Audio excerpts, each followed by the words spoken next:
the island of no return. The sun had barely begun to rise when Captain Elias first saw it, a dark, jagged silhouette on the horizon. The sailors froze, whispers rippling through the deck like a cold wind. "The island of no return," one muttered, his voice trembling. Legends said that any ship that ventured too close never returned, and the souls of those lost were said to linger in the mist, forever trapped. But Elias was a man of curiosity, and curiosity is a dangerous companion. "We will chart it and prove these stories false," he declared, gripping the wheel tightly. The sea roared around them, waves smashing against jagged rocks like giants testing the courage of mortals.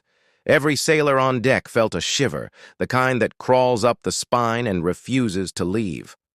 When they finally set foot on the island, a heavy silence enveloped them. The jungle was dense and tangled, every vine and root seeming to twist with purpose, as though it were alive. Strange, luminescent flowers glowed faintly in the shadows, bathing the explorers in an otherworldly light. Birds that should have greeted them flew off in sudden flocks, and the wind whispered in voices too soft to understand. At first, the island seemed beautiful. Waterfalls sparkled like scattered diamonds, and the trees swayed gently in a breeze that carried the faint scent of salt and decay. But soon, unease crept in. The shadows didn't align with the sun. They moved independently, twisting and stretching in unnatural ways.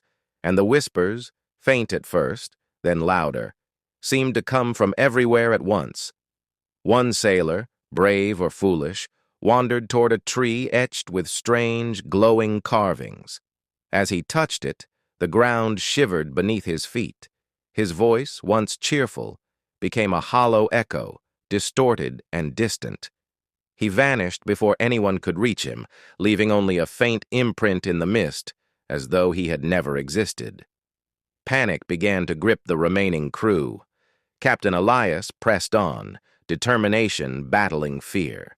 At the center of the island, hidden beneath a canopy so thick it blocked out the sun, he found a stone altar. Ancient symbols glowed faintly on its surface, pulsing rhythmically like a heartbeat. He knelt, reaching out to touch it, and the air thickened, heavy with the scent of something ancient and hungry. The island seemed to shift beneath them. Paths disappeared, and the jungle itself twisted, closing in around the explorers. One by one, they were swallowed by the mist, shadows stretching like hands to pull them into the unknown. Elias ran, stumbling over roots that moved as if alive, but every direction led him deeper into the heart of the island. The whispers became cries, the cries became laughter, a cruel mockery of hope. Finally, exhausted and trembling, Elias stumbled into a clearing near the shore. The sun hung low, casting the sea in molten gold. He looked back, and the island seemed smaller, unreal, like a painting that could vanish at any moment. He stepped into the boat, hands shaking, and pushed away from the shore.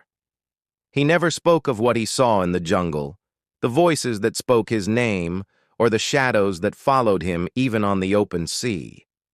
Sailors who sailed near the horizon at night tell of a faint, ghostly glow where the island once was, as if it waits for the next ship to wander too close.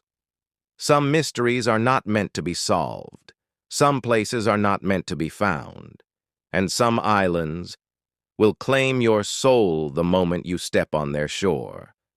The island of no return waits, patient and eternal just beyond the edge of the world, ready to test the courage of those foolish enough to seek it.